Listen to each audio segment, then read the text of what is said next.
Black and white நேயர்களுக்கு வணக்கம். அரசியல் சூத்திரம் நிகழ்ச்சியில் மூத்த பத்திரிகையாளர் கோட்டீஸ்வரன் நம்முடன் இணைந்திருக்கிறார். வணக்கம் சார்.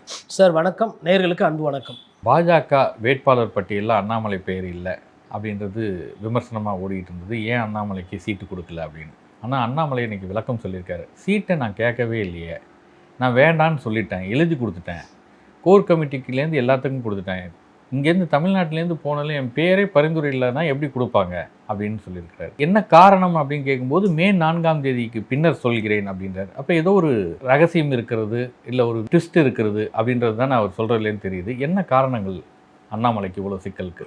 அண்ணாமலை அவர்களுக்கு எந்த சிக்கலும் இல்லைங்க. அண்ணாமலை மற்றவங்களுக்கு சிக்கலை இப்போ உருவாக்கிட்டு இருக்கிறார்.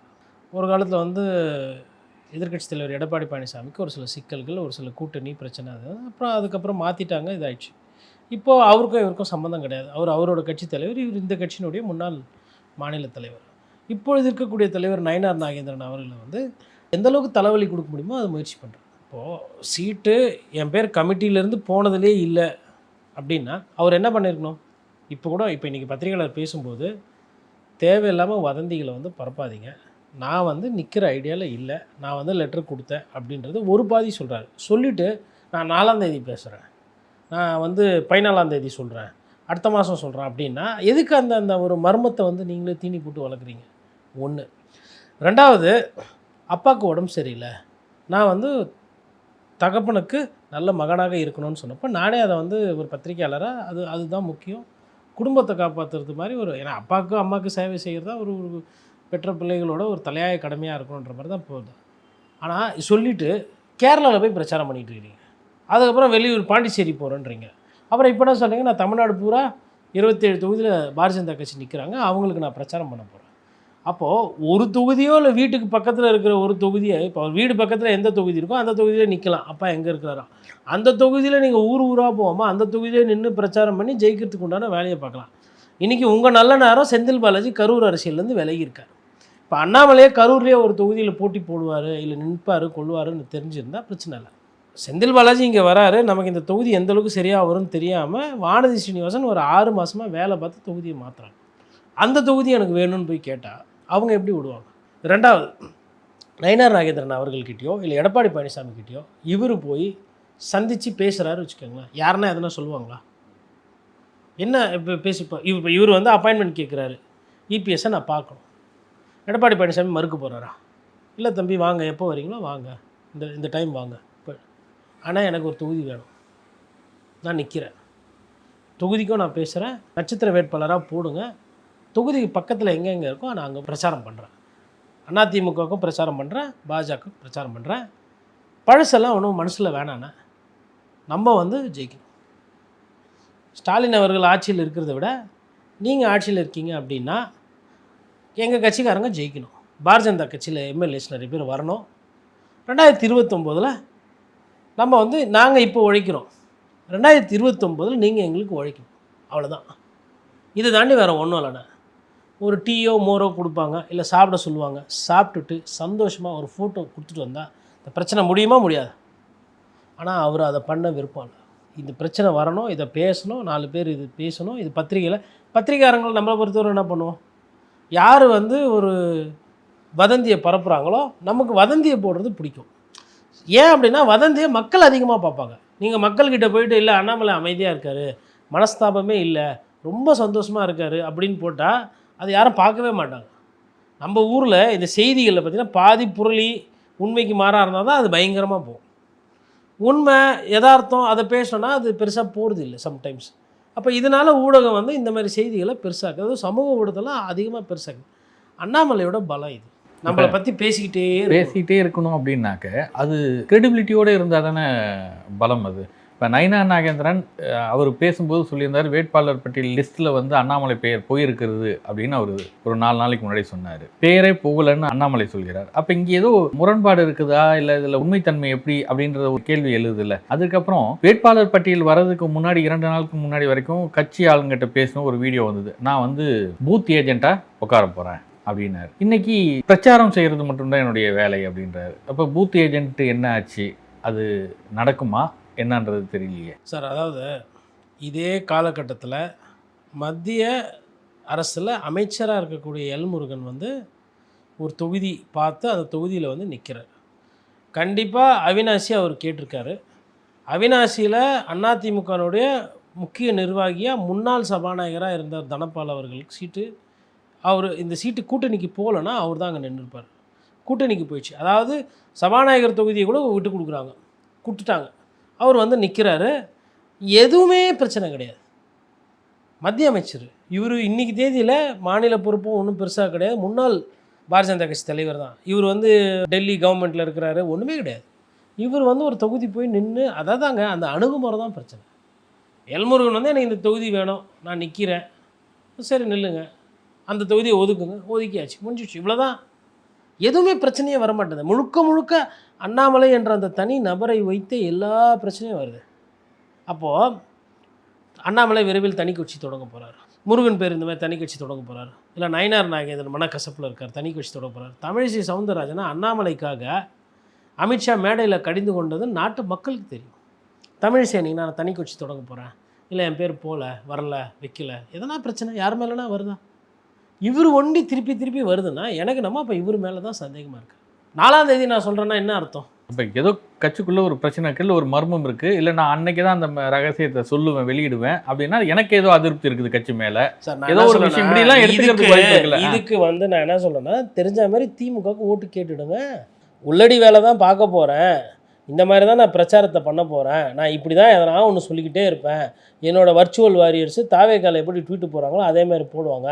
நான் அண்ணாமலைக்காக தான் பாஜகவுக்கு வந்தேன், பாஜக எனக்கு ஒரு பொருளே கிடையாது, அண்ணாமலை தான் எங்களுக்கு முக்கியம் அப்படின்னு நிறைய பேர் சமூக வலைத்தளம் போடுறாங்க இல்லையா. நான் என்ன சொல்கிறேன்னா, அது அப்படி போடாதீங்க. அண்ணாமலை இல்லாத பாஜகவுக்கு நாங்கள் ஓட்டு போட மாட்டோம், நாங்கள் இந்த தேர்தலில் திமுகவுக்கு தான் ஓட்டை போட போகிறோம் அப்படின்னு சொல்லிட்டு பகிரங்கமாக பண்ணுங்கள். ஆனால் பேசும்போது என்ன சொல்கிறது, நான் திமுகவை எதிர்க்கிறேன். அப்போ உங்களோட சுய லாபத்துக்காக தானே நீங்கள் இருக்கீங்க, அதை தானே நீங்கள் வெளிப்படுத்துறீங்க. இப்போ இந்த விஷயத்தில் இப்போ ஐயா ஓபிஎஸ் சூப்பரா, அட்லீஸ்ட் ஆமாங்க எல்லாம் தெரிஞ்சு போச்சா, நான் போய் திமுகவில் சேர்ந்துட்டார், இன்றைக்கி திமுகவோட சேர்ந்துட்டார். இவர் என்னென்னா, இவர் கட்சி தொடங்கணும்னு அவருக்கு ஆசை இருந்தது, அதை பிஜேபி விடலை. இன்னொன்று, இந்த தேர்தல் முடிகிற வரலாம் அண்ணாமலை என்னென்ன வேணுமோ எல்லாம் பண்ணோம். தேர்தல் முடிஞ்சோடனே இவருன்னா 4ஆம் தேதி சொல்கிறது, பாரதிய ஜனதா கட்சி தலைமை இதெல்லாம் பார்த்துக்கிட்டு இருக்கும். ரிசல்ட் அவங்க எதிர்பார்த்த ரிசல்ட் வரலன்னா பிரச்சனை, ஒருவேளை நல்ல ரிசல்ட் வந்தாலும் பிரச்சனை. ஏன்னா இப்போ இவருக்கு தான் அரசியல் தெரியும், நயினார் நாகேந்திரனுக்கு ஒன்றுமே தெரியாது, வானதி ஸ்ரீனிவாசனுக்கு ஒன்றும் தெரியாது, தமிழிசை சவுந்தரராஜனுக்கு ஆள் கிடையாது, எல்முருகனுக்கு மேலே செல்வாக்கு கிடையாது, எல்லாமே இவங்க தான் அப்படின்னு அந்த நினப்பு எங்கேருந்து வருது? அப்போ இவரோட அந்த மனநிலை என்பது எனக்கு முக்கியத்துவம் இருக்கணும், நான் ஒண்டி தான் இருக்கணும், மிச்சவங்களை பற்றிலாம் எனக்கு கிடையாது. நீங்கள் ஐபிஎஸ் அதிகாரியாக முடிச்சுட்டு நீங்கள் வந்து ஸ்ட்ரைட்டாக தலைவர் பதவி உக்காந்திங்களே, அப்போ அன்றைக்கி மற்றவங்களுக்கெல்லாம் மனசு கஷ்டம் இருப்பாங்க. அன்றைக்கி அவங்களாம் அவங்க கூட சேர்ந்து தானே வேலை பார்த்தாங்க. அன்றைக்கெலாம் அவங்களாம் இந்த மாதிரி தான் சில்லறத்தனமாக பண்ணிகிட்டு இருந்தாங்களா? அவர் அதிருப்தியில் இருக்கிறாரு, அவர் கட்சி விட்டு போகிறன்றாரு, அவர் வந்துட்டு சீட்டு கேட்டார் கொடுக்கல, இது மாதிரி இல்லாமல் வருது. உங்களுக்கு ஃபஸ்ட்டு உங்கள் வீட்டில் அப்பாவுக்கு உடம்பு சரியில்லைன்ற செய்தி நீங்கள் சொல்கிறீங்க, எனக்கு தேர்தல் நிற்க விருப்பம் இல்லை நீங்கள் சொல்லுங்கள். ஏன் சார் அதை சொன்னீங்க? என் பேர் போலன்றதை அவர் சந்தோஷமாலாம் சொல்லலை. நம்மளும் வந்து பத்திரிகை துறையில் எவ்வளவோ தலைவர்கள் பேட்டி கொடுத்ததை பார்ப்போம். என் பேரே போல அப்படின்னா அப்போ ஒரு சைடு வந்து நிற்க இஷ்டம் இல்லைன்னு கடிதம் எழுதுறேன்றீங்க. அப்போது சார் அதாவது வேணுமா வேணாமா, எனக்கு சீட்டு கொடுக்கலன்னா நான் நிற்க மாட்டேன். இல்லை அப்போ அந்த பேசும்போது இன்னொன்று சொல்கிறாரு, சீட்டு எப்போ வேணால் நினைக்கிறேன்னா காலம் இருக்குது, காட்சி மாறும் அப்படின்னு சொல்கிறாரு. அப்போ நிற்கணுங்கிற அந்த எண்ணம் இருக்குது. தானும் குழம்பி, தன்னை சுற்றிக்கிறவங்களையும் குழப்பி, தன் கூட்டணியும் குழப்பி, எதிரில் இருக்கவங்களுக்கு அவர் வேலை பார்க்குறாரு. நான் அப்படி தான் புரிஞ்சுக்குவேன். உங்களுக்கு ஒரு கிளாரிட்டி ஆஃப் தாட்ஸ் இல்லை. இப்போ நான் வந்து குழப்பமாக பேசலாம், ஏன்னா நான் அரசியலில் இல்லை. நான் இந்த கட்சி குழப்பத்தையும் சொல்லுவேன், இந்த கட்சி குழப்பத்தையும் சொல்லுவேன், இந்த கட்சி குழப்பத்தையும் சொல்லுவேன், எல்லா கட்சியில் இருக்கிற குழப்பத்தை நான் சொல்லிட்டு நான் போவேன். அதை பார்த்துட்டு இந்த கட்சியில் இந்த குழப்பம் இருக்கணும், மக்களுக்கு அது தெளிவாக போயிடும். ஆனால் நீங்கள் அப்படி இல்லை சார், நீங்கள் ஒரு கட்சியில் இருக்கீங்க, ஒரு முக்கிய பொறுப்பில் இருந்திருக்கீங்க, உங்கள் கட்சி நீங்கள் ஒரு நட்சத்திர பேச்சாளர், நட்சத்திர வேட்பாளர் நம்புது. அப்படி இருக்கும்போது எனக்கு இதுதான் வேணும் அதுதான் வேணும் அப்படின்னா அதை முன்னாடியே சொல்லணும். சரி, இவர் பெரிய தலைவர் தானே, கன்னியாகுமரியில் 4 சீட்டு கொடுத்தாங்களே, அங்கே எதனா போய் ஒரு இடத்துல நிற்க வேண்டியதானே? சரி, இவர் இவ்வளோ பெரிய ஆள் தானே, ஏன் சேப்பாக்கம் கேட்டு வாங்குறது? இல்லை நான் குளத்தூர்லேயே போய் முதல்வரே எதிர்த்து நிற்கிறேங்க, சந்தான கிருஷ்ணன் ஏதோ நீங்கள் அதிமுக நிறுத்திருக்கிறீங்க, அவரை விட நான் இது பண்ணுவேன், அறிவிச்சது கூட சொல்லி. சார் அவருக்கு வந்து என்னென்னா என்னை பயன்படுத்திக்கல சார். அதாவது ஒரு சிலருக்கு வந்து காங்கிரஸில் இருக்கிறவங்களுக்கே காங்கிரஸ் தூக்கணும், ஒரு சிலருக்கு பாஜக இருக்கவங்களுக்கே பாஜக தூக்கணும், ஒரு சிலர் திமுகவில் இருக்கவங்களுக்கே திமுக தூக்கணும், ஒரு சிலருக்கு அதிமுகவில் இருப்பாங்க ஆனால் அதிமுக தூக்கணும்.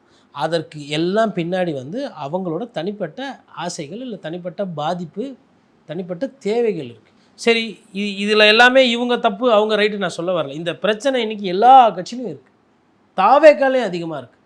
மாற்றுன்னு சொல்லிட்டு வந்தார். இது உட்கட்சி பிரச்சனை. தேர்தல் நேரத்தில் வேட்பாளர் அறிவிப்பு, வேட்பாளர் அறிமுகம், பிரச்சாரம் வரும்போது இது வரும். இந்த பிரச்சனையை எந்த கட்சி சரியாக கையாளுதோ அந்த கட்சி இந்த தேர்தலை நல்லா பண்ணும். இந்த பிரச்சனையை சரியாக கையாள முடியாத கட்சி தோற்று போகும். இதுதான் அரசியல். அதாவது எல்லாம் நினச்சிட்டு இருக்காங்க பிரச்சனையே கிடையாது. திராவிட கட்சிகள் குறிப்பாக திமுகவில் நிறைய பிரச்சனை இருக்குது. இந்த தொகுதியில் நிறைய சட்டமன்ற தொகுதியை ஆளை மாற்றினது, வெளியிலேருந்து ஆளை கூட்டின்னு வந்து போட்டது, அந்த டீம் ரிப்போர்ட்டு, இந்த டீம் ரிப்போர்ட்டு, இது ரிப்போர்ட்டு, அது ரிப்போர்ட்டு எல்லாம் சார் லோக்கலில் யாருக்கு செல்வாக்கு இருக்குது அப்படின்றத தாண்டி ஒரு சிலரை வந்து செல்வாக்கு இல்லாத வெளியிலேருந்து ஆள் எடுத்துகிட்டு வந்து போட்டிருக்காங்க. அதெல்லாம் பிரச்சனைகள் இருக்குது. அதிமுக பொதுச் செயலர் எடப்பாடி பழனிசாமி ஆராசா ஆடியோ லீக் விஷயத்தை குறிப்பிட்டு பேசுகிறார். அவர் பேசுனது திமுகவில் அதுக்கான ரியாக்ட் பண்ணுறாரு முதலமைச்சர். எடப்பாடி பழனிசாமி தான் விமர்சனம் பண்ணுறாரு அப்படின்ற டோனில் ஸ்டாலின் அதை கொண்டு போகிறார். மறைந்த தலைவரை பற்றி பேசுவது நாகரிகமா, இது வாய் குறிப்பெடுத்து பேசுகிறார் எடப்பாடி பழனிசாமி அப்படின்லாம் வந்து பேசுகிறாரு. கலைஞர் சிங்கம் மாதிரி அவரை சிறை வைக்க முடியுமா, அவருடைய இதய சிறைகள் தானே அனைவரும் இருந்தார்கள் அப்படின்றாரு. இப்போ யார் பேசினார்கள்ன்றத எடப்பாடி பழனிசாமி சரியாக கன்வே பண்ணாமல் விட்டாரா, அவருடைய பிரச்சாரம் வெளிப்படுத்தின விதம் தவறாக போயிடுச்சா, இல்லை ஸ்டாலின் எடுக்கிற வியூகம் வேறு மாதிரி மாறுதா? அரசியல்வாதிகள், அது மாண்புமிகு எதிர்கட்சி தலைவராக இருந்தாலும் சரி, இல்லை மாண்புமிகு முதலமைச்சராக இருந்தாலும் சரி, அவங்களுக்கு என்ன தோணுதோ அதை தான் பேசுவாங்க. பார்த்தீங்களா, கலைஞரை போய் நான் சிறை வைப்பேனா, அப்பாவே சிறை வைப்பேனா நான் அப்படின்னு அப்படியே இமோஷனலாக சென்டிமெண்ட்லாம் பேசி அவர் கடந்து போக பார்ப்பார். இவர் வந்து அரசியல் வன்மத்தை வந்து இவர் கக்குவார். ஏன்னா 2Gயில் வந்து நீங்கள் தோற்று போனீங்க. அந்த 2G விஷயம் பழைய விஷயம் இது. பட் அதெல்லாம் தாண்டி நான் என்ன பார்க்குறேன், துட்டு போய்க்குதுன்றாங்க, பணம் வந்து கை மாறி இருக்குன்றாங்க. நீதிமன்றம் சொல்லுது ஆதாரம் இல்லைன்னு. ஆனால் அது தொடர்ந்து சர்ச்சை வருது, வீடியோ வருது, ஆடியோ வருது அப்படின்ற மாதிரிலாம் போயிட்டுருக்குது. அப்போ ஏதோ நடந்திருக்கு, கொலை நடந்தது கரூரில், குற்றவாளி ஆள் கிடைக்கல. ஆனால் சம்பவம் நடந்தது உண்மை. ஜனங்கள் தானாக யாரும் சாவலை. இதற்கு பின்னாடி சதியோ இல்லை தத்தி மாதிரி நடந்துக்கின தன்மையோ இல்லை சோம்பேறித்தனமோ, மன்னிக்கணும் நான் இந்த மாதிரி வார்த்தைலாம் பயன்படுத்துறது, ஏன்னா வயிறு எரியுது. இறப்பு தான் யாராக இருந்தாலும் சரி. ஆனால் இன்னும் சட்டத்தின்படி குற்றவாளி தேடி கொண்டு இருக்கிறார். சட்டம் என்ன பண்ணுதோ தேடுது. நீதிமன்றத்துக்கு போகும்போது எல்லாம் தப்பு நடந்த மாதிரி தான் தெரியுது. இப்போ கூட ஆற்றுக்கு வாய் இருந்தால் வாயை திறந்து அழுவும் ஆறு, பாலமாக வெட்டி எடுத்துன்னு போயிட்டானுங்க பாவிங்க. நான் இப்போ ஆறு மாதிரியா இருக்கேன், குப்பை தொட்டி மாதிரி இருக்கிறேன். ஆற்றை வந்து வழிபட்ட தமிழ் கலாச்சாரம் எங்கே இருக்குது, ஆற்றை அப்படியே மொத்தமாக வெட்டி எடுத்துன்னு போகிற கலாச்சாரம் எங்கன்னா ஆறுக்கு வாய் இருந்தால் பேசும். ஆற்று மணல் திருடினாங்க, மண் திருடினாங்க, கேஸு அமைச்சர் மீது குற்றச்சாட்டு. மண் திருடினதற்கு இவர் தான் திருடினார்னு ஆதாரம் இல்லை, அதனால் இவர் வந்து நிராகரிக்கப்படும், அவர் குற்றவாளி இல்லை. போய் பார்த்தா மண் காணும். சாதாரண ஆள் திருட முடியாது. செல்வம் படைத்தவர்கள், செல்வாக்கு படைத்தவர்கள், அரசியல் பின்புலம், காவல்துறையோட நட்பு இருந்தால் தான் இதை செய்ய முடியும். ஏன்னா இது வந்து சட்ட விரோதமானது. சட்டத்துக்கு புறம்பாக ஒரு விஷயத்தை நீங்கள் செய்யணும்னா காவல்துறையோட நட்பு இல்லாமல் செய்ய முடியாது. செஞ்சது உண்மை. ஆற்று மணல் காணும், ஆறு சாவுது, தண்ணி கிடைக்கல, விவசாயம் பாதிப்புக்குள்ளாவது, எல்லாம் உண்மை. நீதிமன்றத்தில் எவிடன்ஸ் இல்லை, கேஸ் வந்து நிற்கலை. இதனால் மண்ணே திருடு போல அப்படின்னு நான் பேச முடியுமா? திமுகவில் இருக்கவங்க சொல்லுவாங்க அமைச்சர் வந்து நிரபராதி. ஆமாம், அமைச்சர் நிரபராதி தான், கோர்ட்டே சொல்லிருச்சு.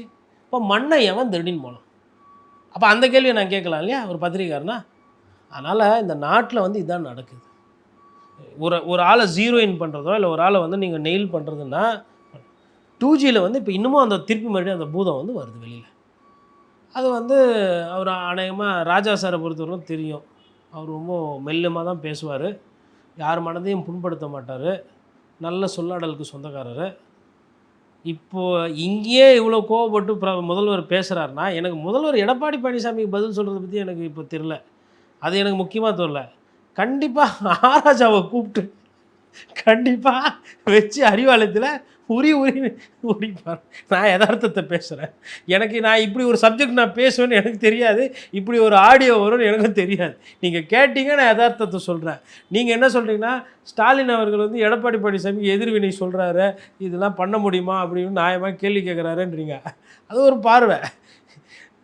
இது உண்மையான கோவம் எங்கே வெளிப்படும்னா, இந்த க்ளோஸ்டு டோரில் கண்டிப்பாக ஐயா ஆர் ராசாவை கூப்பிட்டு, அதுவும் பட்டக்காலே படுன்னுவாங்க. போன வாட்டி வந்து இவர் என்ன பண்ணிட்டாருன்னா, எதிர்கட்சி தலைவர் அவரோட பிறப்பை பற்றி தவறாக பேசிட்டார், ஏதோ ஒரு வார்த்தையை விட்டுட்டார் ஐயா ஆர் ராசா. அப்போவே அது ஒரு பல சிக்கல் வந்து அங்கே கோயம்புத்தூர் சேலத்துலலாம் அது பேசப்பட்டது. இப்போது திருப்பி மறுபடியும் வீடியோ வருது. இந்த ஆடியோக்கும் திமுகவுக்கும் ஏதோ வந்து ஒரு விட்டகுறை தொட்டகுறை மாதிரி எப்போ பார்த்தாலும் எதனா ஒரு ஆடியோ வந்து ஒரு பிரச்சனையை உருவாக்கி விடுது. இது ஒரு பிரச்சனை. ஏன்னா பிரச்சாரம் பண்ண வேண்டிய நேரத்தில் இப்போ டெல்லி வர்சஸ் தமிழ்நாடு அப்படின்னும் போது திருப்பி டெல்லி வருதா? இப்போது 2G டெல்லி எங்களுக்கு தான் பிரச்சனையா? உங்களுக்கு பிரச்சனை இல்லையா? எனக்கும் டெல்லி, அதிமுகவுக்கும் டெல்லி பிரச்சனை தான், திமுகவுக்கும் டெல்லி பிரச்சனை தான். நம்ம அதில் பார்த்திங்கன்னா எப்பயுமே நம்மளோட காணொலியிலலாம் டெல்லி நமக்கு ஆகாதுன்னு தான் சொல்லியிருப்பேன். டெல்லியோட நட்பு பாராட்டினாலும் சரி, கூட்டணியில் கூட்டாட்சி வச்சாலும் சரி, இல்லை கொள்கையில் கூட்டு போனாலும் சரி, இல்லை அவங்க கூட கூட்டணி வச்சாலும் சரி, அது பிரச்சனை தான். ஏதோ பாஜக தான் அதிமுகவுக்கு பிரச்சனை. இப்போ இதை வந்துச்சுல்ல ஆடியோ, நீங்களே அதை இப்போ அக்னாலேஜ் பண்ணுறீங்கல்ல, கடந்து போக முடியாது இல்லையா? இந்த மாதிரி அதாவது என்னென்னா, அழகிரி பேசப்பட்டதுக்காக அதில் தகவல் வருது. பணம் வந்து ஒரு ட்ரஸ்ட்டுக்கு போகுது, அவங்க குடும்பத்தில் போகுது, நீங்கள் எதுக்கு சுமையத்தை போகணும், நீங்கள் எதுக்கு சிலுவை தாங்கணும் அப்படின்ற மாதிரி அது பொருள் போகுது. இப்போ அவர் முதலமைச்சரே வந்து அதுக்கு பதில் சொல்கிறாரு. எனக்கு முதலமைச்சர் என்ன சொல்கிறாரு, எடப்பாடி பழனிசாமி என்ன சொல்கிறார், ஆர் ராசாவை என்ன கேள்வி கேட்பார் முதல்வர் கூப்பிட்டு? என்ன இது சரி, பொய்னே இருந்தால் கூட சரி, ஏதோ யாரோ ஆர்டிஃபிஷியல் இன்டெலிஜென்ஸில் அதோ ஒரு செய்தி வருது, இது ரூமர், இது உண்மையே இல்லை அப்படின்னு கூட. அப்போ ரூமர் உண்மையே இல்லைன்னா இன்றைக்கி அதை பற்றி அவர் பேச வேண்டியதில்லை. இல்லை ஒரு பொய்யான செய்தியை வச்சுக்கிட்டு எடப்பாடி பழனிசாமி பேசுகிறாரு, அதெல்லாம் கூட அரசியலுங்க கண்டிப்பாக. இல்லை அப்படியான விமர்சனம் வரலையே, பொய்யான ஒரு தகவலை வைத்துக்கொண்டு பேசியிருக்கிறார் அப்படின்ற மாதிரி வரல. பேசுனதே பழனிசாமி அப்படின்ற டோனில் தான் போகுது. அது எப்படி போனாலும் சரி, நான் தெரிஞ்சுக்க விரும்புவது முதல்வர் ஆர் ராசா அவர்களை கூப்பிட்டு என்ன கேட்க போகிறார், இல்லை கேட்டு விட்டாரா, இல்லை என்னென்ன கேட்டார், எப்படி கேட்டார், எவ்வளவு நேரம் கேட்கப்பட்டது என்பது தான் எனக்கு ஒரு பத்திரிக்கையாளனா தெரிஞ்சுக்கணுன்ற ஆசை. சர்ச்சைக்குரிய ஆடியோ வீடியோ எல்லா இடத்துலையும் வருங்க. இந்த தலைமை அதை எப்படி அணுகுதுன்றது தெரிஞ்சுக்கணுன்ற ஒரு ஆர்வம் எனக்கு. நன்றி சார்.